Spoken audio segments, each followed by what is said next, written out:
सुदेवसुतं देवं कंसचाणूरमर्दनं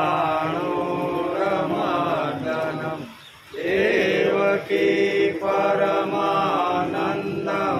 कृष्णं वन्दे जगद्गुरु।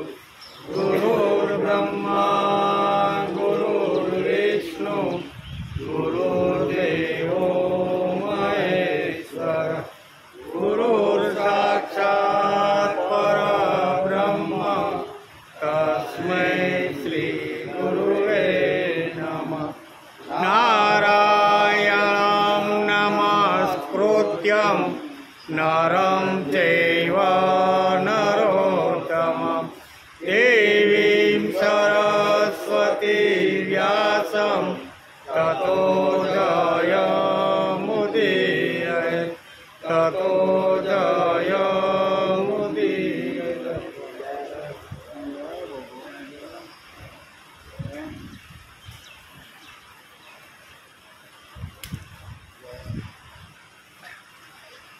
असित गिरिशमस्यात् कजलं सिन्धुपात्रे सुरतरवरुशाखा लेखिने पात्रमूर्वी लिखति यदि गृहीत्वा शारदा सर्वकालं तव गुणानामीशं पारणं नयाति।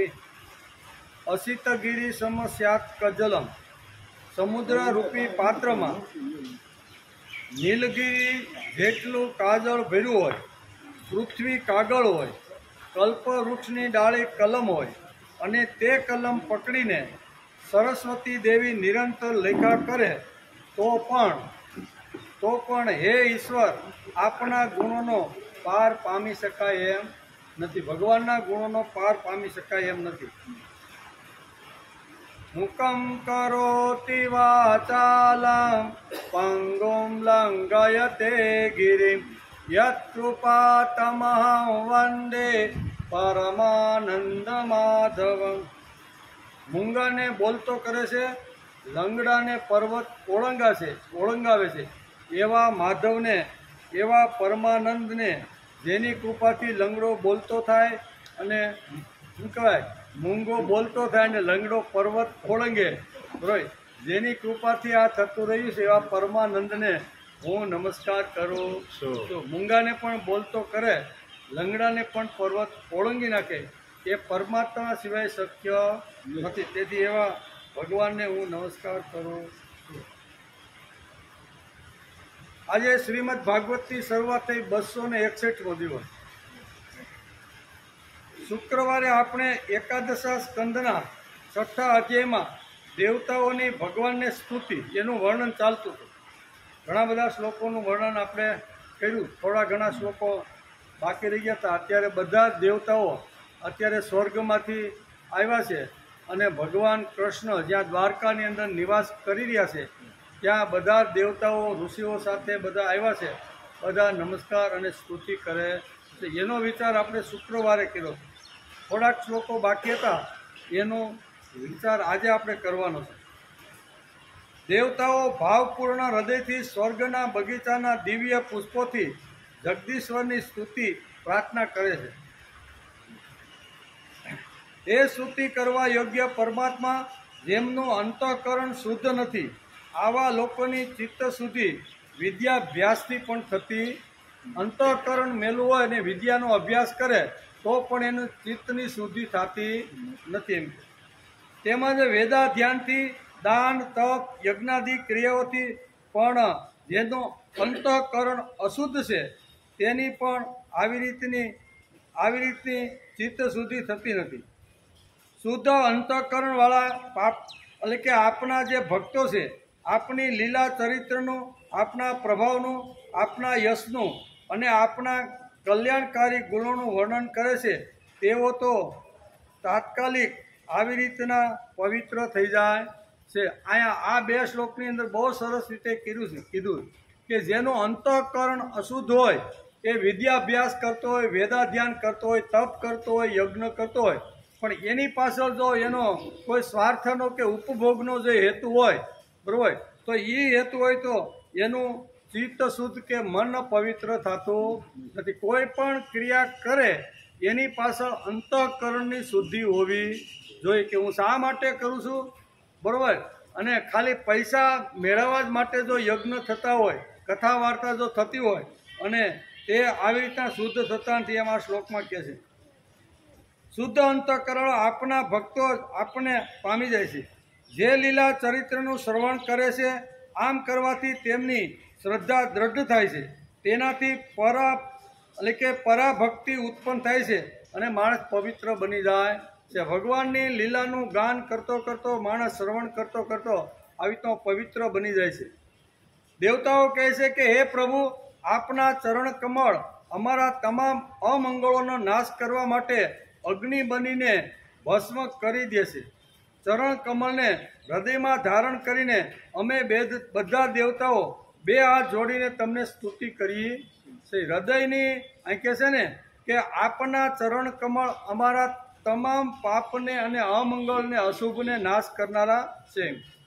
ભગવાન તમારી મંગળ લીલાઓ સાંભળી જેમણે પોતાની ઇન્દ્રિયોને વશમાં રાખી છે તેઓ સ્વર્ગ ઓળંગીને આપના પરમધામમાં પહોંચી જાય છે. ભગવાન કૃષ્ણ તમે 125 વર્ષથી આ ધરતી ઉપર આવ્યા છો. હવે આપણે ક્યાં જવાનો ટાઈમ થઈ ગયો છે? પરમધામમાં જવાનો ટાઈમ થઈ ગયો છે. 125 વર્ષ સુધી જન્મથી અત્યાર સુધી હે ભગવાન તમે જે લીલાઓ કરી છે એ લીલાઓનું જે શ્રવણ કરે છે એ ભક્તો પરમ ભક્તિ પામીને પરમધામમાં તમારા ધામમાં આવી જાય છે. તમે જેટલી જે કાંઈ કરી છે ને લીલાઓ, એનું શ્રવણ માત્રથી માણસને પરમધામ પ્રાપ્ત થઈ જશે. એમ બે હાથ જોડીને દેવતાઓ વારંવાર અત્યારે અહીંયા શું કહેવાય દ્વારકાની અંદર બેઠેલા ભગવાનને આવી રીતની સ્તુતિ કરે છે. હે પ્રભુ હે પ્રભુ, જ્ઞાન માર્ગ દ્વારા તત્વનો સાક્ષાત્કાર કરવા માટે યોગીઓ આપના ચરણ કમળનું ચિંતન કરે છે. જ્ઞાન માર્ગ દ્વારા તત્વનો સાક્ષાત્કાર, તત્વ એટલે ભગવાનનો સાક્ષાત્કાર કરવા માટે જ્ઞાન માર્ગીઓ માણસો પણ આપણા ચરણ કમળનું ચિંતન કરતા રહેલા છે. જ્ઞાની હોય, કર્મયોગી હોય કે આવી રીતનો જે હોય છે બધા આપણા ચરણ કમળનું ચિંતન કરે છે.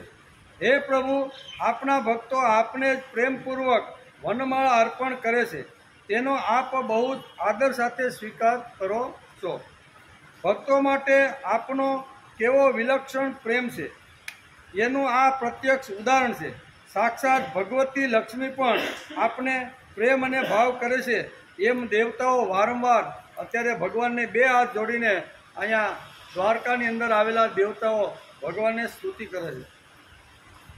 તુલસી અર્પણ કરવાથી આપની પૂજા સારી રીતે સંપૂર્ણ ગણાય છે. દેવતા શું કહે છે?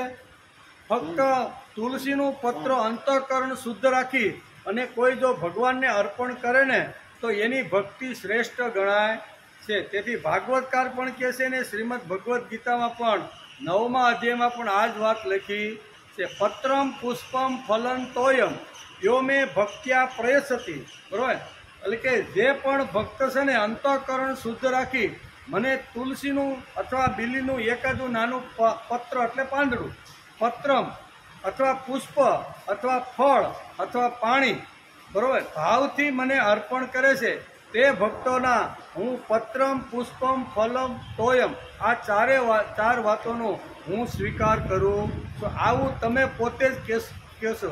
તેથી અહીંયા તુલસી અર્પણ કરવાથી આપણી પૂજા સારી રીતે સંપૂર્ણ ગણાય છે એમ અત્યારે અહીંયા દેવતાઓ કહે છે. અને આપ વધારેમાં વધારે પ્રસન્ન થાઓ છો.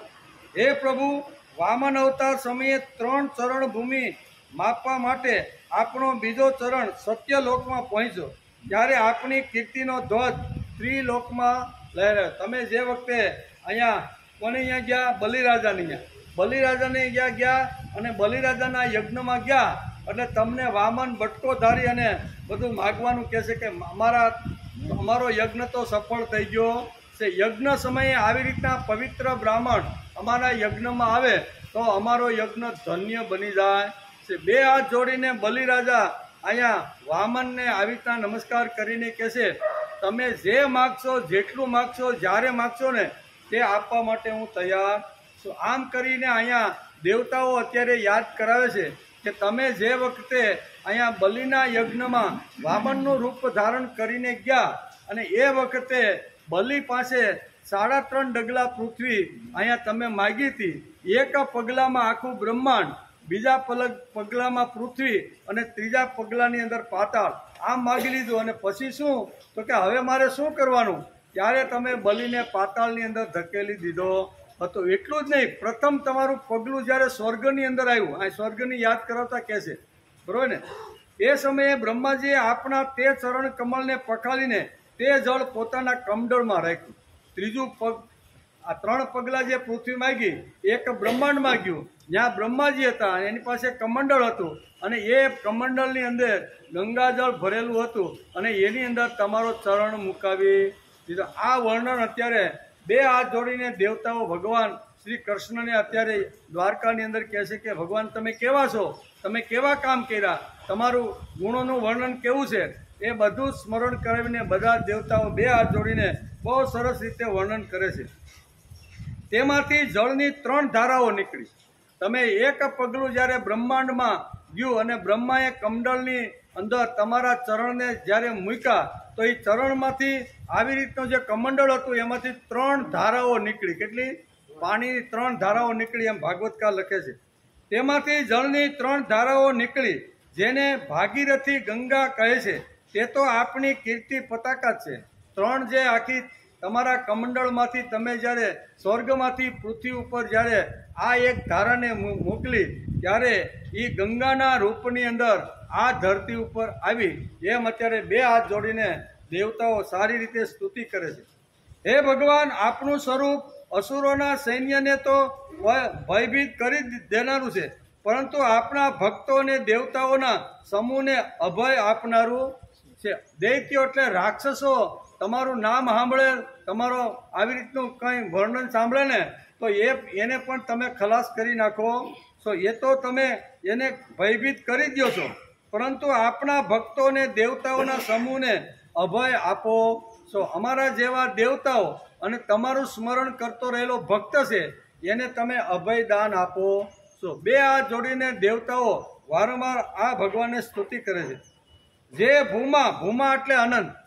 આપણે ભૂમામાં રહ્યા હતા ને કેટલી રાત્રિ? હરિદ્વારમાં આપણે ગયા, એક જગ્યાએથી ફરીને ભૂમામાં આવ્યા હતા. ભૂમા મંદિર જે છે ને એ મંદિર નામ ભૂમા મંદિર હતું. હા, તો એ ભૂમા એટલે હું અનંત. ભૂમા એ સંસ્કૃત શબ્દ છે, એનો અર્થ થાય છે અનંત. એટલે કે જે ભૂમા અનંત ભગવાન આપણા આ ચરણ કમળ સાધુ સંતોને તો પરમ પદની પ્રાપ્તિ કરાવનારા જ છો. જે સાધુ છે, સંતો છે, મહાપુરુષો છે, ભક્તો છે, જેણે તમારા ચરણ કમળની અંદર સમસ્ત આખું જીવન જેણે સમર્પિત કરી દીધું છે, એને તમે આવી રીતનું પરમ પદ આપનારા છો. એવા પરમ પદ આપનાર હે ભગવાન વિષ્ણુના અવતાર ભગવાન કૃષ્ણ, અમારા તમને વારંવાર નમસ્કાર છે. આમ પરંતુ જે તેનો અનાદર કરે છે તે નરકોમાં જાય છે. શું કહે છે? ભક્તોનું ચરણ તમે સ્વીકાર્યું તેથી તે સ્વર્ગમાં જાય છે, અને જે આવી રીતના જે અધમ જે લોકો છે તે જે ભગવાનનો અનાદર કરે છે તે નરકમાં જાય છે. આપના આ ચરણ કમળ ઉપાસકોના સમગ્ર પાપોને નષ્ટ કરીને અમને પવિત્ર કરે છે. તમારું ચરણ, તમારું જ એક આવી રીતનું ચરણ છે કે જેની પાસે અમે ગયા પછી બરોબર અમને પવિત્ર કરે છે. જેવી રીતે નાથેલો બળદ પોતાના માલિકને વશ થઈને કામ કરે છે, તે જ પ્રમાણે બ્રહ્માજીથી લઈને જેટલા પણ શરીરધારી જીવો છે તેને આપ આધીન છો. તેના બધા શું કહે છે? નાથેલો જે બળદ હોય ને એ જ હાથમાં રહે ને, બાકી ગમે તેટલું એને પકડો, કાંડું પકડો પણ એ હાથમાં રહે. પણ નાથ એકવાર જો હાથમાં આવી જાય તો ગમે તેવો તોફાની બળદ હોય ને તો પણ એના કબજામાં રહી જાય છે. એવી રીતે આખા જગત બ્રહ્માથી માંડીને નાનામાં નાના જીવ સુધી બધા જ તમને આધીન રહેશે, અને જે તમને આધીન રહેશે એ પરમ પદને પ્રાપ્ત કરી જાય છે. જેવી રીતે નાથેલો બળદ છે, આપ કાળ સ્વરૂપ છો, તથા પ્રકૃતિ અને પુરુષથી પર પણ છો. આવા પુરુષો તમ સ્વરૂપ આપના ચરણ કમળ અમારા કલ્યાણની વૃદ્ધિ કરનારા છો. અમે તમારા ચરણે આવ્યા છીએ. બે હાથ જોડીને અમે તમને પ્રાર્થના કરીએ છીએ કે તમને 125 વર્ષ પહેલાં તમે જે વખતે સમુદ્રની અંદર અહીંયા લક્ષ્મીજીની સાથે શયન કરી રહ્યા હતા સમુદ્રમાં, બરાબર, શાંતાકારમ ભુજગ શયનમ, એ વખતે અમે તમારી પાસે પૃથ્વી માતા છે ને એ ગાયનું રૂપ ધારણ કરીને અને અમે બધા દેવતાઓ બ્રહ્માજી તમારી પાસે આવ્યા હતા. તમારી પાસે શા માટે આવ્યા હતા? કે આ પૃથ્વી માતા છે એ અમારી પાસે આવી અને અમને વારંવાર બે હાથ જોડીને કહેતી હતી કે અસુરોનો ભાર મારાથી સહન થતો નથી. કોઈ પણ હિસાબે અસુરોનો ભાર હળવો થાય એવું તમે અમને કહો. અમારાથી આ શક્ય હતું નહીં. તેથી અમે પૃથ્વીની સાથે અહીંયા સમુદ્રમાં ત્યાં તમે વિષ્ણુના રૂપે તમે જે વિહાર કરી રહ્યા છો ત્યાં અમે બધા દેવતાઓ સહિત બધા આવ્યા. અમે એ વખતે તમને પ્રાર્થના કરી હતી કે ભગવાન આ પૃથ્વીનો ભાર એનાથી સહન થતો નથી. અસુરો તાગડ ધીંગા કરી અને પૃથ્વીને નષ્ટ કરી રહ્યા છે. તેથી ભગવાન તમે આ પૃથ્વી ઉપર પધારો. આવી અમે પ્રાર્થના 125 વર્ષ પહેલાં તમારી પાસે આવીને કરી હતી. તમે આવી રીતના કૃષ્ણના રૂપની અંદર તમે આ જગતમાં આવ્યા, બરાબર, અને જન્મથી શરૂઆત કરીને અત્યાર સુધી તમે પૃથ્વી ઉપર જે આવી રીતના પૂતનાથી શરૂઆત કરી, બરાબર, પૂતનાથી શરૂઆત કરી અને અનેક રાક્ષસોને તમે મારી અને પૃથ્વીનો ભાર હળવો કરી દીધો છે. હવે અમે પ્રાર્થના કરીએ છીએ કે તમે આ સ્વર્ગમાં આવો અને સ્વર્ગમાંથી પછી તમે તમારા નિજ ધામની અંદર ચાલ્યા જાઓ. અમે તમને આટલું કહેવા માટે બધા દેવતાઓ આવ્યા છીએ કે હવે આ પૃથ્વીમાં તમારે જે કાંઈ કામ કરવાનું હતું ને એ બધું તમે પૂર્ણ કરી દીધું છે. આમ બે હાથ જોડીને કહે છે, આપના જ આ જગતની ઉત્પત્તિ, સ્થિતિ અને લયના એટલે કે સંહારના કારણ છો. આપ જ અવ્યક્ત એટલે કે મૂળ પ્રકૃતિ પુરુષ અને મહતત્વ આ બધાનું નિયંત્રણ કરવાવાળા છો. સૂત્રાત્મક હિરણ્ય ગર્ભ પુરુષ આપણી જ તેજ પ્રાપ્ત કરીને અમોઘ પરાક્રમી બની જાય છે અને આ વિશ્વના ગર્ભની જેમ મહતત્વને તમે ધારણ કરો છો.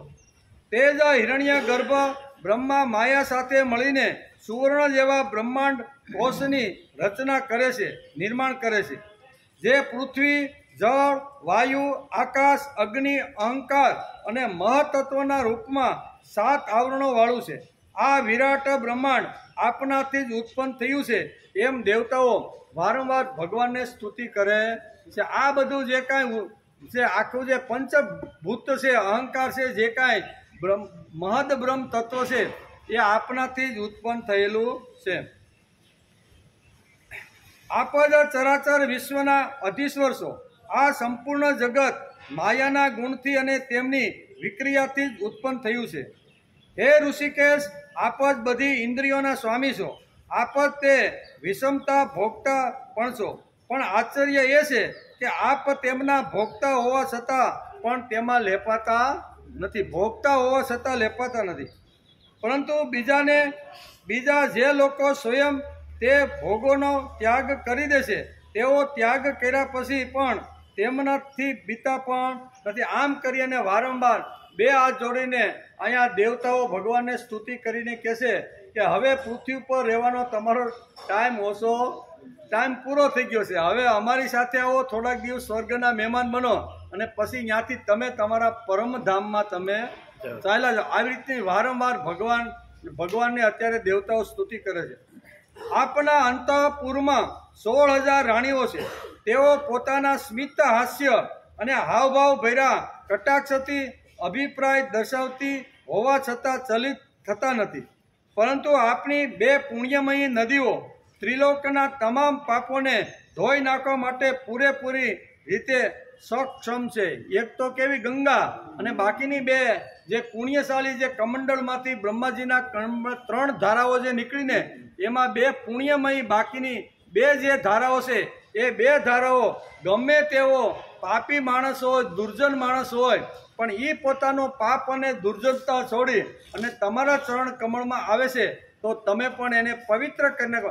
આવી 2 ધારાઓનું વર્ણન દેવતાઓ અત્યારે ભગવાનને યાદ કરાવે છે. એક તો ગંગાજી છે જ, બરોબર ને, અને બીજી બે જે ધારા છે એનું સુંદર મજાનું વર્ણન ભાગવતકાર વેદવ્યાસે લખ્યું છે, અને દેવતાઓ આ બે ધારાનું વર્ણન કરે છે.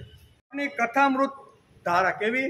3 ધારાઓ છે, કમંડળમાંથી નીકળી 3 ધારા, એમાં એક ગંગાજી અને બીજી છે આપની કથામૃત રૂપી નદી. કેવી? કથા અમૃત રૂપ નદી. તેનું નિરંતર કાન દ્વારા શ્રવણ કરવામાં આવે તો હૃદય નિર્મળ બની જાય છે, એમ દેવો સ્તુતિ કરે છે. અને બીજી પાવન અને પવિત્ર નદી છે તે આપણા ચરણોના પખલન એટલે કે પ્રક્ષાલન દ્વારા ઉત્પન્ન થયેલી ગંગાજી પવિત્ર છે, જે સ્નાન દ્વારા લોકોને પવિત્ર કરે છે. આવી બે પવિત્ર નદીઓનું પુણ્યશાળી સજ્જનો નિરંતર સેવન કરતા રહ્યા છે. તેથી માણસે 2-4 વર્ષે તો એકાદી વાર જરૂર અનુકૂળ હોય ને તો ક્યાં જવાનું? હરિદ્વાર જઈ આવવાનું એકાદી વાર. આપણે તો 5 વર્ષ થઈ ગયા પૂરા, પણ હજી કાંઈ નામ લેતા નથી. 5 વર્ષથી આપણે ગયા હતા એને, બરોબર ને? 5 હમણાં પૂરા થયા 6 મહિનામાં.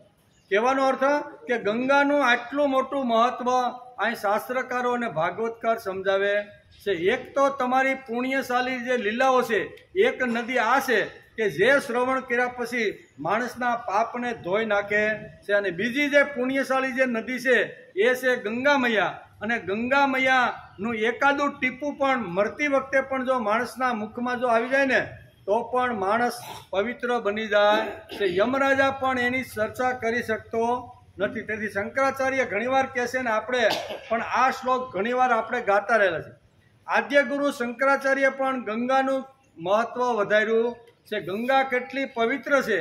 ગંગા નદીનું એક ટીપું પણ માણસના મુખમાં અંત સમયે પણ જો આવી જાય ને તો યમરાજા પણ એની ચર્ચા કરી શકતો નથી. તેથી કહે છે ભગવદ્ ગીતા કિંચિદ ધીતા ગંગા જલલવ કણિકા પીતા સકૃદપી યસ્ય મુરારી સમરસા તસ્ય યમ કિમ કુરુતે ચર્ચા ભજ ગોવિંદમ મૂઢમતે પ્રાપ્તે સન્નિહિતિ મરણે નહીં રક્ષતી ડુંકુત કરણે. અહીં કહે છે ભગવદ્ ગીતા, મરતી વખતે પણ ભગવદ્ ગીતાનો એકાદ શ્લોક જો માણસના મનની અંદર જો કોઈ મચાવી દે અથવા સંભળાવી દે તો યમરાજા એની કોઈ કાંઈ બગાડી શકતો નથી. યમરાજા પણ એની પાસે આવે નહીં. એટલે કે ભગવદ્ ગીતા કિંચિત દીતા ગંગા જલલવ કણિકા પીતા.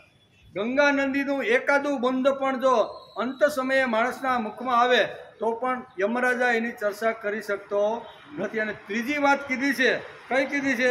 સકૃદપી યસ્ય મુરારી સમરસા. ત્રીજી વાત એ કીધી છે કે કાનની પાસે પ્રભુના ગુણગાન, પ્રભુની લીલાનું વર્ણન મરતી વખતે જો કાનની પાસે જો કહી દે ને તો યમરાજા પણ એની કાંઈ ચર્ચા કરી શકતો.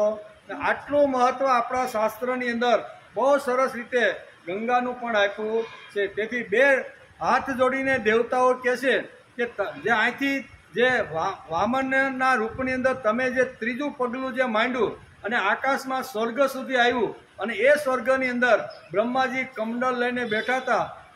એ કમંડળમાં તમારું ચરણ ધોયું અને એમાંથી જે ધારાઓ નીકળી એ ધારા એક ગંગા છે અને બીજી આપણી પવિત્ર આવી રીતની જે કથાઓ છે એ કથાઓ, આ બંને ધારાઓ માણસને પવિત્ર કરી નાખે છે. જેણે થોડું ઘણું પણ ગીતાનું જ્ઞાન મેળવ્યું છે, જેણે ગંગાના જલબિંદુનું પાન કર્યું છે અને એકવાર પણ મુરારીનું પૂજન કરેલ છે, તેમને યમરાજ પણ શું ચર્ચા કહી શકે? ભગવત ભક્તને યમ પણ કંઈ કરી શકતા નથી. એટલે કે સત્યવાન સાવિત્રીની વાત આપને ખબર છે કે એના પતિને જ્યારે શું કહેવાય યમરાજા લઈને જ્યારે ચાલ્યા યમલોકની અંદર, ત્યારે સાવિત્રીએ આ ભક્તિભાવથી એટલી બધી એની પાસે જે બધું કર્યું કે આખો ઇતિહાસ વાંચી તો આપને ખબર પડે. એટલે કે યમના મુખની અંદરથી, કાળના મુખમાંથી પણ આ ધરતી ઉપર જન્મેલી અનેક સ્ત્રીઓ એવી છે કે જે પોતાને કાળના મુખમાંથી પણ પાછો લાવી શકે.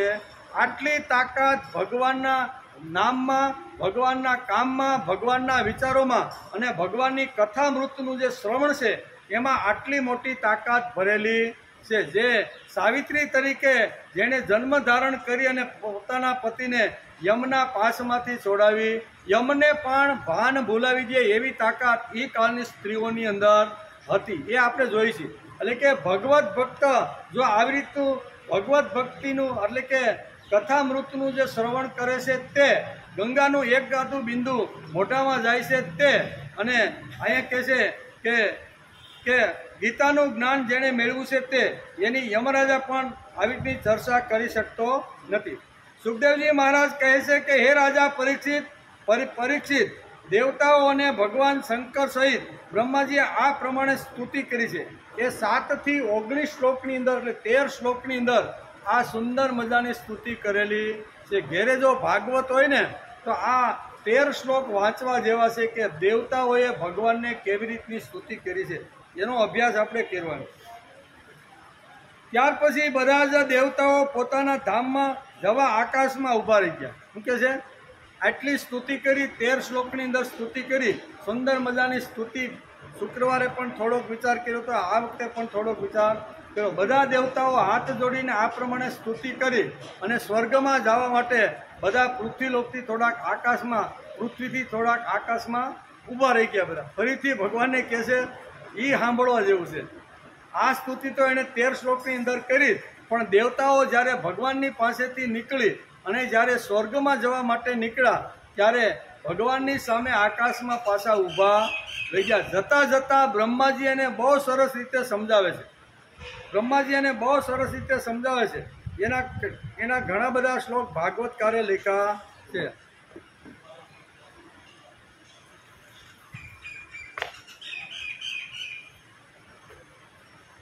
સુખદેવજી મહારાજ કહે છે કે હે રાજા પરીક્ષિત, સમસ્ત દેવતાઓ અને ભગવાન શંકર સહિત બ્રહ્માજીએ આ પ્રમાણે ભગવાનની સ્તુતિ કરી.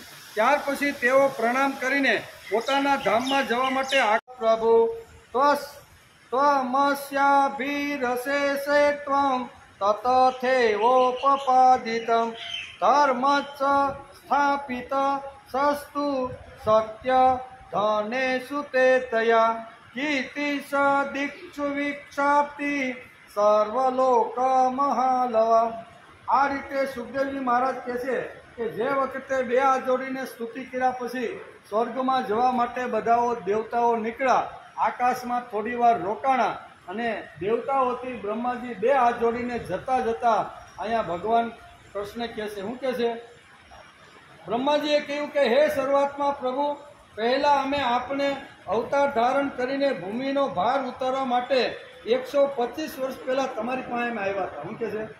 125 વર્ષ પહેલા તમે ક્ષીરસાગરની અંદર શયન જે વખતે તમે લક્ષ્મીજીની સાથે કરતા હતા એ વખતે અમે તમારી પાસે આવ્યા હતા.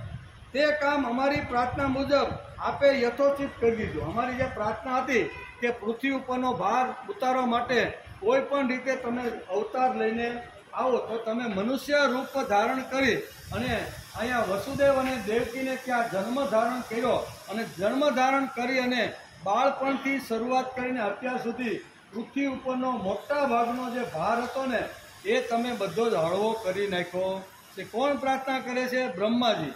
કે તમે અમે જે 125 વર્ષ પહેલાં કીધું હતું તમે એ જ પ્રમાણે આ પૃથ્વી ઉપર આવ્યા અને આવ્યા પછી ઘણો બધો ભાર હળવો કરી દીધો.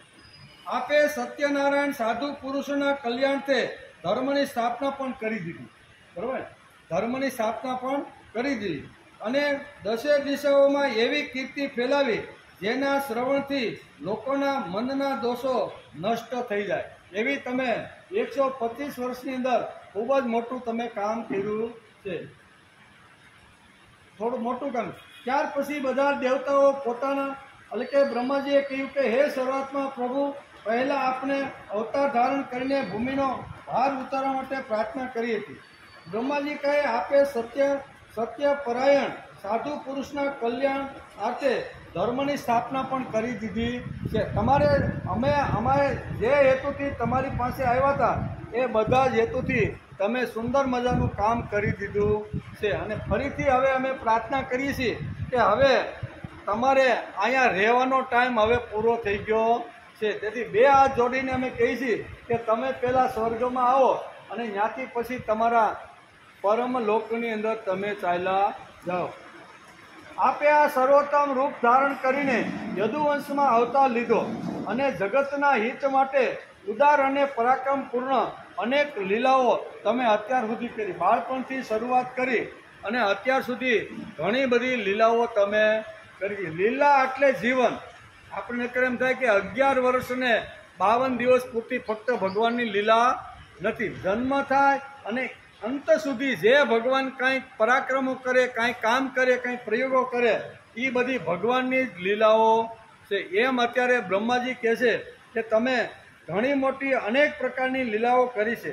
બ્રહ્માજી કહે છે કે હે પ્રભુ, કળિયુગમાં જે સદભાવવાળા મનુષ્યો આપણી આ લીલાઓનું શ્રવણ, આ લીલાઓનું કીર્તન કરશે, તે સરળતાપૂર્વક આ અજ્ઞાનરૂપી અંધકારમાંથી પાર થઈ અને પ્રભુ ચરણમાં પહોંચી જશે. કળિયુગમાં એક ભગવાનની લીલાનું શ્રવણ, ભગવાનની લીલાનું મનન અને ભગવાનની લીલાઓનું જે કથન એટલે કે કીર્તન કરે છે, એ બધા જ અહીંયા ભગવાન સુધી પહોંચી જાય છે. એમ અત્યારે કહે છે. હે પુરુષોત્તમ સર્વશક્તિમાન પ્રભુ, આપને યદુવંશમાં અવતાર લઈને 125 વર્ષ પૂરા થઈ ગયા. કેટલા? 125 વર્ષ તમે પૂરા કર્યા. હવે કોઈ કામ બાકી રહ્યું નથી. બ્રાહ્મણોના શાપને કારણે આ યદુ કુળ પણ એક રીતે નષ્ટ થઈ ચૂક્યું છે. એમ કે યદુ કુળ આવી રીતનું હવે નષ્ટ થઈ ચૂક્યું છે, એટલે હવે તમારે અહીં રહેવાની બહુ જરૂર નથી. એમ વારંવાર બ્રહ્માજી અત્યારે અહીંયા કરે છે. તેથી હે વૈકુંઠનાથ, જો આપ ઉચિત સમજો તો પોતાના નિજધામમાં પધારો.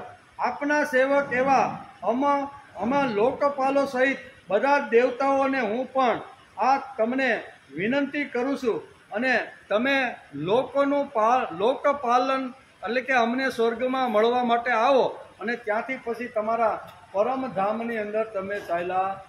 આમ કરીને બ્રહ્માજી આવી રીતની ભગવાનને આકાશમાં શું કહેવાય પોતાના સ્વર્ગમાં જતા પહેલા આવી રીતની પ્રાર્થના કરે છે. ભગવાન શ્રી કૃષ્ણે જવાબ આપ્યો. ભગવાન એને કીધું ને કે ભાઈ 125 વર્ષ પૂરા થયા અને 125 વર્ષ પહેલા અમે બધા તમારી પાસે આવ્યા હતા. જે અમે પ્રાર્થના તમને તે વખતે કરેલી એ કામ બધા તમે પૂર્ણ કરી નાખ્યા છે. હવે અમે પાછી યાદ દેવડાવવા માટે આવ્યા છીએ કે આ પૃથ્વી ઉપર તમે આવી રીતનું માનવ અવતાર ધારણ કરીને તમે ઘણું મોટું કામ કર્યું છે. અને હવે યદુવંશ પણ ખલાસ, એની કીર્તિ, એનો યશ, એનું જે કંઈ હતું ને એ હવે ધીમે ધીમે ઋષિના શ્રાપથી ખલાસ થવા તરફ જઈ રહ્યો છે. તેથી અમે બે હાથ જોડીને તમને પ્રાર્થના કરી છે કે તમે સ્વર્ગમાં આવો અને સ્વર્ગમાં થોડા દિવસ અમારા મહેમાન બનો અને પછી તમે તમારા પરમધામની અંદર ચાલ્યા જાઓ. આવું બ્રહ્માજીએ જ્યારે બે હાથ જોડીને આકાશ માર્ગે ઉભેલા દેવો સહિત જ્યારે પ્રાર્થના કરી ત્યારે ભગવાન કૃષ્ણ કહે છે, શું કહે છે? શ્રી ભગવાન વાચ અવધારી તતે તન્મે યદત્યા વિબુધેશ્વર ઉત્તમ કાર્યમખિલમ ભૂમેર્ભારોવતારિત તદિદમ યાદવ કુલ વીર્ય શૌર્ય શ્રિતોત્તમમ લોકમ જીધૃતયેરુદ્યમ મે વેલયે મહાવણે.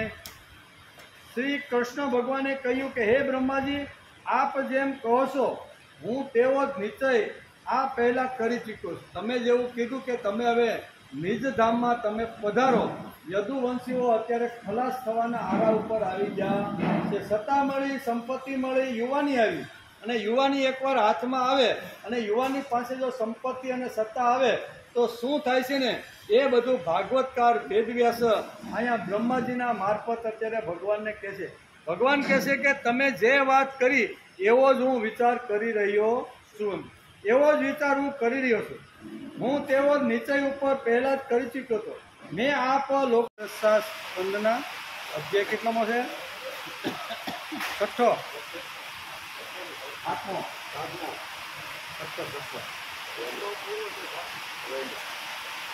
6 હાલે એમાં દેવતાઓ બધા આવ્યા છે એનો વિચાર કર્યો બરાબર. દ્વારકામાં ભગવાન પણ કહે છે કાંઈ વાંધો નહીં, તમે જે પ્રમાણે કીધું હતું એ પ્રમાણે પૃથ્વીનો ભારને હળવો કરી નાખ્યો છે, પણ હજી એક નાનું એવું કામ કરવાનું બાકી રહી ગયું છે. કયું? તો કે યદુવંશની અંદર સત્તા સંપત્તિ બધું આવી, યુવાની આવી એટલે એકદમ ઉદ્ધત બની ગયા કે એનો સહાર કર્યા વગર હું પરમધામમાં આવવાનો નથી. એમ દેવતાઓ અને બ્રહ્માજીએ જે સ્તુતિ કરી હતી એનો વિચાર આપણે કરીએ છીએ. બ્રાહ્મણના શાપને કારણે આ યાદવ કુળ પણ એક રીતે નષ્ટ થઈ ચૂક્યું હતું. બરાબર ને? ઋષિઓનો શ્રાપ હતો ને, આગળ આપણે જોયું કે બધા ઋષિઓ જ્યારે દ્વારકામાં આવ્યા ત્યારે ભગવાને એને અહીંયા પ્રભાત ક્ષેત્રની અંદર બધા સુંદર મજાની વ્યવસ્થાઓ કરી અને સાધના કરવા માટે બધા ઋષિને ત્યાં મોકલી દીધા. ઋષિઓ ત્યાં સાધના કરે છે, તપસ્યા કરે છે અને એમાં અહીંયા શું કહેવાય, ભગવાનના જ છોકરાઓ બધાય આવી રીતના યુવાનો બધાય ઠઠ્ઠા મસ્કરી કરવા માટે ઋષિ પાસે પહોંચી જાય છે. પેટે પાટો બાંધે છે જામ, બરાબર ને? એવો જાંબુવતીનો જે પુત્ર હતો ને એના પેટે હાડી વીંટી અને પેટ મોટું કરી દીધું. હા, એટલે એ બધા પછી ઋષિ પાસે આવીને ઋષિને કહે છે કે તમે તો સાધના કરો છો, તપસ્યા કરો છો, બહુ જ્ઞાની છો, ત્રિકાળ જ્ઞાની હોય એવું લાગે છે, તો તમે જરીક એવું કહો નહીં કે આ જે છોકરી છે, કારણ કે છોકરીના કપડાં એને પહેરાવી દીધા હતા, આ છોકરી ગર્ભવતી છે, શરમની મારી કાંઈ બોલી શકતી નથી, તો તમે એ તમને પૂછી શકતી નથી, તમારા વતી અમે પૂછીએ કે આને છોકરો થાય કે છોકરી. આવો ઋષિઓની મસ્કરી જ્યારે કરી ત્યારે ઋષિઓએ એને શ્રાપ આપ્યો કે છોકરોય થાય નહીં ને છોકરી થાય નહીં, પણ આને અંદરથી એક મૂસળ નીકળશે અને એ મૂસળ આખા તમારા યદુકુળનો નાશ કરી. આ આપણે આગળ જોયું. હા.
Kado.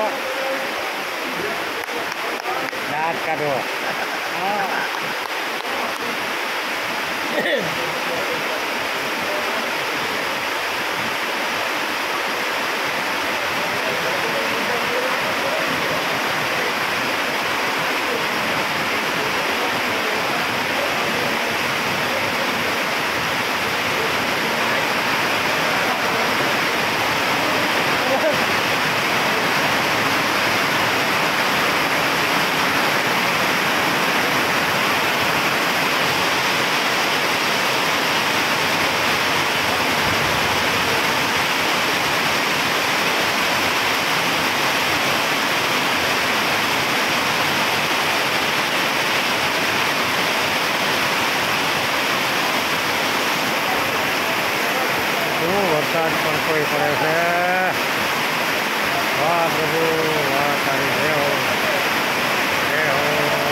ઇલાકાઓ આવે ને કે પાણી નો સામે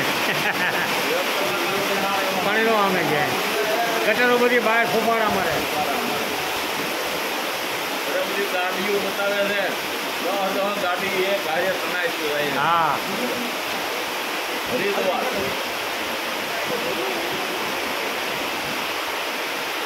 સારું વરસાદ આવે તો સારું.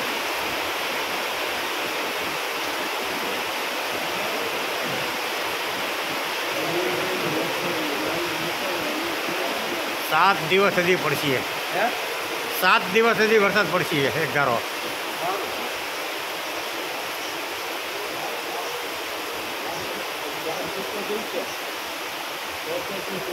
તો બીજા પાછા આગાહી હાલે ને ભલે વેરે રાખી કાંઈ વાંધો નહીં.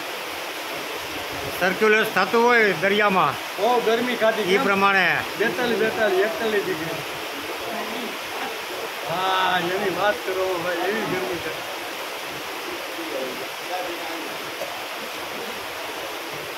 આવી ગરમી તો વર્ષો વર્ષ અમદાવાદ દ્વારા બહુ ખાય આપણે તો આ વર્ષે સહન થયું. આપણે આ વખતે સહન થયું વર્ષો વર્ષ એટલી હોય આવી ગરમી કારણ કે ત્યાં લાલ રહેતી રહી ને એટલે એ તપે બહુ એટલો વધારે થશે બહુ તપે ચાલો તો આપણે આજે હરે, હરે. પૂરો કરી દઈએ આપણે. હા એને હિસાબે આખું યદુવંશ ખલાસ થવાનો છે. એટલે તમે થોડા દિવસ અમારે ત્યાં રોકાઓ સ્વર્ગમાં ને પછી તમારા પરમધામમાં ચાલ્યા જાઓ. યાદવ કુળ નષ્ટ થયું એનો અર્થ યાદવોની ખાનદાની ખલાસ થઈ ગઈ. કેવી ખાનદાની ખલાસ થઈ ગઈ? ખલાસ થઈ ગઈ. વિશિષ્ટ વિચાર અને વિશિષ્ટ આચારથી ઊભો થયેલો યાદવનો સમૂહ હતો તે છોકરાઓએ ખલાસ કરી ગયો. આવા સમૂહને કુટુંબ વ્યવસ્થા કહે છે. જેમાં એક વિશિષ્ટ વિચારધારા નથી, તેને વિશિષ્ટ આચાર સંપદા નથી, તે કુટુંબ ખલાસ થઈ જાય છે. વિચાર સંપદા નથી, આચાર સંપદા નથી, વિવેક પણ નથી અને નમ્રતા પણ નથી. આ બધી વસ્તુ યાદવ વંશના યુવાનોમાંથી ખલાસ થઈ ગઈ છે એમ ભાગવતકાર વેદવ્યાસ લખે છે. તેથી યદુવંશ ખલાસ થયાનું કારણ શું છે? તો કે ઋષિઓએ શ્રાપ આપ્યો કે તમે આવા ઉદ્ધત બની અને તમે જે મારી પાસે એક સ્ત્રીના પેટમાં બાળક જન્મ છે તે પુત્ર છે કે પુત્રી આવું તમે મને પૂછો છો, ત્યારે જાઓ અમે તમને કહીશું કે એના પેટમાંથી જે નીકળશે ને બરોબર ને એ તમારા આખા યદુવંશનો નાશ કરી આવો શ્રાપ મળેલો છે. તેથી હવે તમે પાછા આવી રીતના અમારી ત્યાં આવી જાઓ એમ કહે છે. ત્યારે ભગવાન કહે છે પરંતુ હજી એક કામ બાકી છે, તે એ છે કે યાદવો બળ પરાક્રમ વીરતા શુરતા અને ધન સંપત્તિથી ઉદ્ધત થઈ રહ્યા છે. તેઓ સંપૂર્ણ પૃથ્વીને હડપ કરવા માગે છે. બરોબર, આને જો ખલાસ કર્યા વગર આવી જાય છે ને તો આ બધા યુવાનો બધા આખી પૃથ્વીને હડપ કરવા માટે તાકીને બેઠા છે. તે લોકોને મેં બરાબર એ રીતે રોક્યા છે જેમ સમુદ્ર ને તેના કિનારાની ભૂમિ રોકે છે તે પણ. જો હું અભિમાની અને ઉત્સલંગ યાદવોના આ વિશાળ વંશનો નાશ કર્યા વિના જઈશ તો તેઓ બધી જ મર્યાદાઓ ઓળંગીને સમગ્ર લોકોનો સહાર કરી નાખ્યા. હવે કાંઈ હાથ મારીએ એવું નથી કે સમુદ્ર જેમ આવી રીતના રોકે છે એમ મેં આને રોકી રાખ્યા છે. તેથી આનો સહાર કર્યા વગર હું પાછો ત્યાં આવવાનો નથી. હે નિષ્પાપજી બ્રહ્માજી, હવે બ્રાહ્મણોના શાપથી આ વંશના નાશ પ્રારંભ થઈ ચૂક્યો છે. તેનો અંત થઈ જતાં હું આપના ધામમાં થઈને મારા નિજ ધામમાં જઈશ. એ પણ હું તમને વચન આપું છું. બ્રહ્માજીને આવી રીતનું વચન આપ્યું કે આ બધું મારું કામ એક જ બાકી રહ્યું છે, એ કામ પૂર્ણ થશે ને ત્યારે તમારે વાયા તમારે ત્યાં થઈ અને મારા નિજ ધામમાં જઈશ. શ્રી સુખદેવજી મહારાજ કહે છે કે હે રાજા પરીક્ષિત, જ્યારે અખિલ જગતના અધિપતિ ભગવાન શ્રી કૃષ્ણે આ પ્રમાણે કહ્યું ત્યારે બ્રહ્માજીએ તેમને પ્રણામ કર્યા અને દેવતાઓની સાથે પોતાના ધામ સ્વર્ગની અંદર બધા જ દેવતાઓ સહિત બ્રહ્મા ચાલ્યા ગયા. તેમના ગયા પછી તુરત જ દ્વારકાપુરીમાં મોટા મોટા અપશુકન થવા લાગ્યા. કેવા મોટા મોટા અપશુકન થવા લાગ્યા? મોટા મોટા ઉત્પાતો થઈ રહ્યા હતા. તેમને જોઈને યદુવંશના આબાલ વૃદ્ધ બધા ભગવાન શ્રી કૃષ્ણની પાસે આવ્યા અને ભગવાનને આ પ્રમાણે બધા કહેવા લાગ્યા કે હવે અપશુકન જોર જોરથી અપશુકન અત્યારે દ્વારકાપુરીમાં થઈ રહ્યા છે. આમ આબાલ વૃદ્ધ વયોવૃદ્ધ સહિત બધા ભગવાન કૃષ્ણની પાસે બધા આવે છે. ભગવાન શ્રી કૃષ્ણે કહ્યું, આ બધા આવ્યા એટલે ભગવાને કીધું, હે ગુરુજનો, આજકાલ દ્વારકામાં જ્યાં જુઓ ત્યાં મોટા મોટા આપસુકન અને ખાસ કરીને ભયંકર ઉત્પાત શરૂ થઈ રહ્યો છે. આપ બધા જાણો જ છો કે બ્રાહ્મણોએ ઋષિઓએ આપણા વંશને એ શાપ આપી દીધો છે કે જેને ટાળી શકવો બહુ જ મુશ્કેલ છે. ઋષિઓનો શ્રાપ છે. મારો એવો વિચાર છે કે જો આપણે બધા જ પોતાના જીવ બચાવવા ઈચ્છતા હોઈએ તો આપણે અહીં રહેવું ન જોઈએ. આપણે આજે પરમ પવિત્ર પ્રભા ક્ષેત્રમાં જવા માટે નીકળી જવું જોઈએ. સારા સારા સજ્જન લોકો દ્વારકાનાથ એ ભગવાન કૃષ્ણ પાસે આવીને કહે છે કે આજકાલ તો ઘણા બધા અપશુકન આવી રીતના દ્વારકામાં થાય છે. ત્યારે ભગવાન કહે છે કે ઋષિઓનો શ્રાપને હિસાબે યદુવંશ હવે બચી શકવાનો નથી. કદાચ હું ઘણાને બચાવી શકું છું, પણ મારા હાથમાંથી ઋષિઓનો શ્રાપ આપ્યો છે એ મારા હાથમાંથી જતું રહ્યું છે. જો હવે આપણે સજ્જન લોકોએ જીવ બચાવવાનો હોય તો મારી સાથે તમારે બધાએ પ્રભાત ક્ષેત્રમાં આવવું જોઈએ. આમ ભગવાન એને કહે છે. પ્રભાત ક્ષેત્રનો મહિમા ખૂબ જ પ્રસિદ્ધ છે.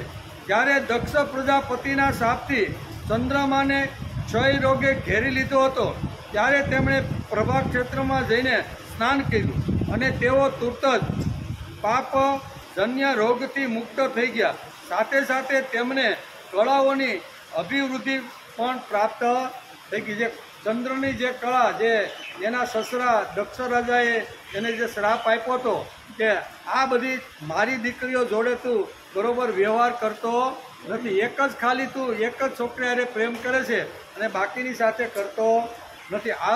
આવું જ્યારે વારંવાર થવા લાગ્યું ત્યારે દક્ષ પ્રજાપતિ એને શ્રાપ આપ્યો કે તારો જે પ્રભાવ છે, તારી જે આવી રીતની જે સૌંદર્ય છે અને તારું જે કર્તૃત્વ છે, આ ત્રણે ત્રણ ધીમે ધીમે તારા બધા ખલાસ થવાના છે. તને સૌંદર્ય ઉપર ગર્વ છે, તારી કર્તૃત્વ ઉપર ગર્વ છે, તને તારા રૂપ ઉપર આવી રીતનું અભિમાન છે ને, આ બધું હું તને શ્રાપ આપું છું કે તારું જમાઈ હોવા છતાં તું મારી દીકરીને સંભાળતો નથી. તેથી આ શ્રાપને હિસાબે અહીંયા ચંદ્ર પણ પ્રભા ક્ષેત્રની અંદર આવ્યો હતો. ત્યાં ભગવાન શિવજીની આરાધના કરી, શિવજી પ્રસન્ન થયા અને પછી એને આવી રીતના ચંદ્ર શું કહેવાય 16 કળાએ પાછો ધીમે ધીમે ખીલવા એનું અત્યારે સ્મરણ કરાવે છે. આપણે પણ પ્રભા ક્ષેત્રમાં જઈને સ્નાન કરીશું, દેવતાઓને પિતૃઓનું તર્પણ કરીશું અને સાથે સાથે અનેક ગુણકારી પકવાન તૈયાર કરીને શ્રેષ્ઠ કરાવીશું. ત્યાં આપણે તે સુપાત્ર ઋષિઓને પૂરી શ્રદ્ધાથી ખૂબ દાન દક્ષિણા આપીશું અને આ સત્કર્મો દ્વારા આપણે મહાન સંકટોને સહજમાં પાર કરી જઈશું. જેમ કોઈ નૌકા દ્વારા સમુદ્ર પાર કરી જાય છે તેમ. શ્રી સુખદેવજી મહારાજ કહે છે કે હે રાજા પરીક્ષિત, જ્યારે ભગવાન શ્રી કૃષ્ણે આવી આજ્ઞા આપી ત્યારે યાદવોએ એકમતે પ્રભા ક્ષેત્રમાં જવાનો નિશ્ચય કરી લીધો અને બધા પોતપોતાના રથ તૈયાર કરવા લાગ્યા. હે રાજા પરીક્ષિત, ઉદ્ધવજી ભગવાન શ્રી કૃષ્ણ અત્યંત પ્રિય સેવક હતા. તેમણે જ્યારે યાદવોને પ્રવાસની તૈયારી કરતા જોયા, ભગવાનની આજ્ઞા સાંભળી અને અત્યંત ઘોર અપશુકન જોયા, ત્યારે તેઓ જગતના એકમાત્ર અધીશ્વર ભગવાન શ્રી કૃષ્ણની પાસે એકાંતમાં ગયા. તેમણે પોતાનું મસ્તક ભગવાનના ચરણોમાં મૂકીને પ્રણામ કર્યા અને હાથ જોડીને તેમણે પ્રાર્થના કરતા ઉદ્ધવે ભગવાનને આ પ્રમાણે કીધું. યાદવો બધા રથ જોડીને પ્રભા ક્ષેત્રમાં જવાની તૈયારી કરવા લાગ્યા ત્યારે ઉદ્ધવજીને ખબર પડી કે દોડતા દોડતા ભગવાનની પાસે આવે છે અને બે હાથ જોડીને આ રીતે પ્રાર્થના કરે છે કે હે યોગેશ્વર, દેવ દેવેશ યોગેશ પુણ્ય શ્રવણ કીર્તન સંહયે તે કુલમ નૂનમ લોકમ સંત્યંત તે ભવાન વિપ્રશાપમ સમોથીપી પ્રત્યહનાયદીશ્વર. ઉદ્ધવજી કહે છે કે હે યોગેશ્વર, હે દેવાધિદેવ, આપની લીલાઓના શ્રવણ કીર્તનથી આ જગત પવિત્ર થઈ જાય છે. તમે જે લીલાઓ કરી એનાથી આખું જગત પવિત્ર થઈ જાય છે. આપ સર્વશક્તિમાન પરમેશ્વર છો. બ્રાહ્મણોના શાપનું નિવારણ કરવામાં સમર્થ હોવા છતાં પણ આપે એમ ન કર્યું. તમે ધારો તો બ્રાહ્મણોએ જે ઋષિઓએ શ્રાપ આપ્યો છે પાછો વાળી શકો એવી તમારી તાકાત છે, પણ તમે આવું કર્યું નહીં એમ ઉદ્ધવ કહે છે. એમ તમે ન કર્યું. આથી હું એવું સમજું છું કે હવે યદુવંશનો સંહાર કરીને આ બધું સમેટીને આપ પણ અવશ્ય આ લોકનો પરિત્યાગ કરી અને તમે પરમધામ જશો એવું મને લાગે છે એમ ઉદ્ધવ કહે છે. હે શ્યામ સુંદર, હું અડધી ક્ષણ માટે પણ આપના ચરણ કમળને છોડી શકતો નથી. હે મારા જીવનના સર્વસ્વ, હે મારા સ્વામી, આપ મને પણ આપના ધામમાં તમારી સાથે મને લઈ જાઓ. એમ ઉદ્ધવ અત્યારે બે હાથ જોડી અને ભગવાનને પ્રાર્થના કરે છે કે યદુવંશનો નાશ નક્કી છે, તમે પણ આ ધામ છોડીને પરલોકમાં જવા તૈયારી કરો છો. હું તમારા વગર એક ક્ષણ રહી શકતો નથી, કારણ કે સગુણ રૂપે એણે ભક્તિ કરેલી હતી. હાલતા ચાલતા બેઠા ચાલતા બધી જ રીતે ભગવાનની સાથે જ ઉદ્ધવ રહ્યા છે. તેથી તમારા ગયા પછી તમારો વિરહ મારાથી સહન થશે નહીં, હું જીવી શકીશ નહીં. તેથી તમે બે હાથ જોડીને ઉદ્ધવ કે મને તમારી સાથે તમે મને લઈ જાઓ. હે પ્રિય કૃષ્ણ, આપની એક એક લીલા મનુષ્યો માટે પરમ કલ્યાણકારી અને કાન માટે અમૃતરૂપ છે. જેને એકવાર તે રસનો ચસ્કો લાગી જાય છે તેનું મન પણ બીજી જગ્યાએ જતું નથી. ઉદ્ધવ કહે છે કે એકવાર તમારો ચસ્કો જેને લાગી ગયો પ્રભુ નામનો, બરાબર, પ્રભુ કામનો, પ્રભુના વિચારોનો અને જીભથી હંમેશા પ્રભુ સ્મરણ કરવાનો એકવાર જો ચસ્કો લાગી ગયો તો પછી એનું મન બીજે ક્યાંય જતું નથી. હે પ્રભુ, અમે તો ઉઠતા બેસતા સૂતા જાગતા હરતા ફરતા રમતા રમતા ભોજન કરતા શું શું ગણાવું તમને. આપણે તો કેટલાય વખત સુધી જ્યારથી તમે અહીંયા શું કહેવાય આ નગરીમાં દ્વારકા નગરીમાં આવ્યા છો ત્યારથી હાલતા ચાલતા બોલતા ખાતા પીતા આપણે સાથે જ બે રહ્યા છીએ, બરાબર ને. એટલે હવે એનું કેટલુંક મારે તમને વર્ણન કરું કે ક્યાં ક્યાં આપણે સાથે નહોતા કે દરેક જગ્યાએ જમવાનું હોય, ખાવાનું હોય, નાવા જવાનું હોય, કબડ્ડી હુતુતું રમવાનું હોય, કોઈ પણ જગ્યા હોય તો આપણે બધા બંને આપણે સાથે જ રહ્યા છીએ. જાગતા ઉઠતા ફરતા તમામ ભોજન કરતા શું શું ગણાવું. અમારી દરેક ક્રિયાઓ આપણી સાથે જ થતી રહી છે. આપ અમારા પ્રિયતમ છો, વધારે તમને શું કહેવું. આપ અમારા આત્મા છો. આવી સ્થિતિમાં અમે આપના પ્રેમી ભક્તો આપને કઈ રીતે છોડી શકીએ. તેથી તમે જાઓ એનો વાંધો નથી, પણ અમને તમારી સાથે લઈ જાજો, કારણ કે તમારા વગર હું જીવી શકવાનો નથી. હાલતા ચાલતા બોલતા ચાલતા બધી જ રીતે અત્યાર સુધી આપણે સાથે રહ્યા, સાથે જીવા અને સાથે દરેક પ્રકારના કામો કર્યા છે, તો હવે હું જીવી શકવાનો નથી. તેથી બે હાથ જોડીને ઉદ્ધવ ભગવાનને પ્રાર્થના કરે છે કે ભગવાન તમે મને સાથે લઈ જાઓ. જાવ એનો કાંઈ વાંધો નથી, કારણ કે ઋષિઓનો શ્રાપ કોઈથી ફેલ જાતો. યદુવંશને આવી રીતનો ઋષિઓનો શ્રાપ છે, તમે ધારત તો એ ટાળી શકત, પણ તમે આ ટાળવાનો પ્રયત્ન કર્યો નહીં. એનો અર્થ તમે હવે આ પૃથ્વી છોડીને તમારા નિજ ધામમાં જવાની તૈયારી કરો છો. આમ કે છે અમે આપના પ્રસાદી માળા ચંદન વસ્ત્ર અલંકારો ધારણ કર્યા, તેનો ઉપયોગ કર્યો. અમે આપના પ્રસાદના અધિકારી સેવક છીએ, તેથી અમે આપની માયા ઉપર અવશ્ય વિજયી થઈશું. તેથી હે પ્રભુ, અમને આપની માયાનો ભય નથી, ભય માત્ર આપના વિયોગનો જ છે. માયાનો ભય અમે માયા ઉપર જેમ અમે વિજય પ્રાપ્ત કર્યો છે, માયામાં લગરી કંઈ અમારું આવી રીતનું મન નથી, પણ તમારો વિયોગ એટલે છૂટા પડવું, બરાબર ને. આવાગમન હોય ને, આવાગમન એટલે આવે ત્યારે 5-25 વર્ષ સુધી પરિવારમાં સાથે રહીએ અને પછી જ્યારે જાય ત્યારે એનો વિયોગ થાય કે ન થાય. એટલે અહીં કહે છે કે મને કોઈ આવી રીતની માયાનો મોહ નથી, પણ વિયોગનો તમે આ પૃથ્વી ઉપરથી જાશો ને એ વિયોગ મારાથી સહન થઈ શકવાનો નથી, એમ ઉદ્ધવ કહે છે. મોટા મોટા ઋષિમુનિ દિગંબર રહીને એને આજીવન નૈષ્ઠિક બ્રહ્મચર્યનું પાલન કરતા રહીને અધ્યાત્મ વિદ્યાને માટે ભારે પરિશ્રમ કરે છે. આ પ્રકારની કઠોર સાધનાથી તે સંન્યાસીઓના હૃદય પવિત્ર થઈ શકે. ક્યાંક તેઓ સમગ્ર વૃત્તિઓની શાંતિરૂપી નિષ્કામ અવસ્થામાં સ્થિત થઈને આપના બ્રહ્મ નામવાળા ધામને પ્રાપ્ત કરી જાય છે.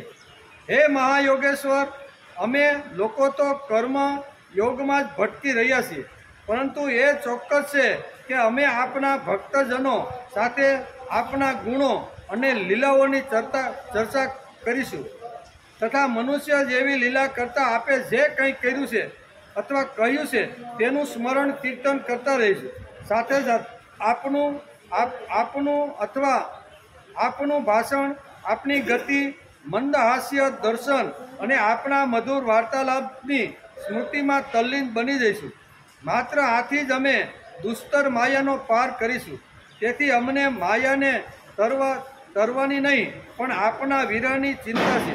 આપ અમારો ત્યાગ ન કરો, અમને તમે સાથે લઈ જાઓ. મને તો તમારે સાથે લઈ જાઓ, બીજાને લઈ જાઓ કે ન લઈ જાઓ, પણ તમે મને સાથે લઈ જાઓ. અત્યાર સુધી તમારું આવી રીતનું ભાષણ છે, તમારી વાત છે, તમારો વાર્તાલાપ છે, તમારા આવી રીતના અનેક પ્રકારની જે લીલાઓ છે એ લીલાઓનું સ્મરણ કરતાં કરતાં અત્યાર સુધી અમે તમારી સાથે રહ્યા સહી. માયાનો બિલકુલ મને મોહ રહ્યો નથી. માત્ર જે વિયોગ છે ને એનું જ મને દુઃખ થયું છે.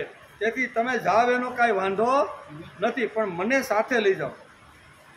શ્રી સુખદેવજી મહારાજ કહે છે કે હે રાજા પરીક્ષિત, જ્યારે ઉદ્ધવજીએ દેવકી નંદન ભગવાન શ્રી કૃષ્ણની આ પ્રમાણે પ્રાર્થના કરી ત્યારે તેમણે પોતાના અનન્ય પ્રેમી સખા અને સેવક ઉદ્ધવજીને આ પ્રમાણે કીધું. ક્યાં પ્રમાણે? આ પ્રમાણે. ઇતિ શ્રીમદ ભાગવતે મહાપુરાણે પારમહંસ્યા સંહિતાયા એકાદશ સ્કંદે ષષ્ઠોધ્યાય 11મા સ્કંદ અંતર્ગત 6ઠ્ઠો અધ્યાય સમાપ્ત થયો. 6ઠ્ઠા અધ્યાયની અંદર 50 શ્લોક હતા અને 50 શ્લોકની અંદર સરસ મજાની શરૂઆતમાં આપણે જોયું, બરોબર? શું જોયું? કે ભગવાન શાંતિથી અહીંયા દ્વારકાની અંદર બેઠેલા છે અને દેવતાઓ બ્રહ્માજી સાથે, ઋષિઓ સાથે અને અનેક આવી રીતના નાગ લોકો સાથે બધા આવી અને ભગવાનને સ્તુતિ કરે છે. એ 13 શ્લોકની અંદર આ સ્તુતિ સરસ મજાની દેવતાઓએ અહીંયા ભગવાનને કરેલી છે. એનું શરૂઆતની અંદર આપણે વર્ણન જોયું કે સુંદર મજાની સ્તુતિ એક એક શ્લોક ઉપર અટકી અને ઘણું બધું મનોમંથન કરવા જેવું આ બધા શ્લોકોની અંદર છે. એનો આપણે 2 દિવસ ગયા શુક્રવારે અને આજે થોડો ઘણો વિચાર આ 13 શ્લોક ઉપર આપણે વિચાર કર્યો કે ભગવાનની સ્તુતિ આ દેવતાઓએ કેવી રીતની કરેલી છે. ઉત્પત્તિ, સ્થિતિ અને લય કરવાવાળા હે ભગવાન, બરાબર ને? આમ કરીને 2 હાથ જોડીને દેવતાઓ સ્તુતિ કરે છે. એટલું જ નહીં, પણ અહીંયા વામન અવતારને યાદ કરીને કહેશે કે બલિરાજાના યજ્ઞમાં તમે જ્યારે વામન રૂપ ધારણ કરીને આવ્યા અને 3 ડગલા જ્યારે તમે પૃથ્વી એની પાસેથી માગી અને પછી એ 3 ડગલાની અંદર તમારું ડગલું જે બ્રહ્મલોકની અંદર આવ્યું અને બ્રહ્માજીના કમંડળ પાસે એ પગ ચરણ તમારું આવ્યું ને, ત્યારે બ્રહ્માજી વિચાર કરે છે કે આ તો ભગવાન વિષ્ણુનું ચરણ છે. તેથી એને કમંડળની અંદર ધારણ કરી અને નમસ્કાર કરી અને એમાંથી 3 પ્રકારની આવી રીતની જે ધારાઓ છે એ ધારાઓ પણ તમે વાવી. આવું એને કહે છે કે આવા હે ભગવાન, આવા અમારા તમને વારંવાર નમસ્કાર છે. સુંદર મજાની સ્તુતિ કરેલી છે. અનેક વાતો એની અંદર લખેલી છે. લક્ષ્મીજી સાક્ષાત અહીંયા તમારું જ ચરણ લઈને તમારી સેવા કરતી રહેલી છે. આમ કરી અને અહીંયા 13 શ્લોકની અંદર આપણે આ સમજવાનો પ્રયત્ન કર્યો. બીજા વિભાગની અંદર અહીંયા કહે છે, વેદવ્યાસ લખે છે કે આવી રીતની સ્તુતિ કરી અને બધા દેવતાઓ ભગવાનને નમસ્કાર કરીને જ્યારે આકાશમાં જવા લાગ્યા ત્યારે બ્રહ્માજી ફરીથી થોડીક વાર થોભી જાય છે કે આપણે જતા પહેલા ભગવાનને થોડીક આપણે એની સાથે ચર્ચા કરી લઈએ. એમ આકાશ માર્ગે અહીંયા 2 હાથ જોડીને બ્રહ્માજી ભગવાન કૃષ્ણને અહીંયા યાદ કરીને કહે છે કે હવે તમને 125 વર્ષ પૂરા થઈ ગયા છે. 125 વર્ષની તમારી આયુષ્યની અંદર તમે ઘણી બધી પ્રકારની લીલાઓ કરી છે. આ લીલાઓ આ પૃથ્વીનો ભાર ઉતારવા માટે ઘણું બધું મોટું કામ કર્યું છે. અમે તમારી પાસે જે સમયે આવ્યા હતા અને જે પ્રમાણે અમારી પ્રાર્થના કરીને તમે મનુષ્ય રૂપ ધારણ કરીને દેવકી અને વસુદેવને ત્યાં જન્મ ધારણ કરીને ઘણો બધો પૃથ્વીનો ભાર હળવો કરી દીધો છે. એટલું જ નહીં, પણ અહીંયા કહે છે કે આ ભાર હળવો કર્યા પછી અમે તમને આગ્રહ કરીને કહે છે કે તમે સ્વર્ગમાં આવો અને સ્વર્ગમાંથી પછી તમારા પરમધામની અંદર ચાલ્યા જાઓ. ત્યારે ભગવાન કહેશે કે તમારી વાત બહુ સાચી છે.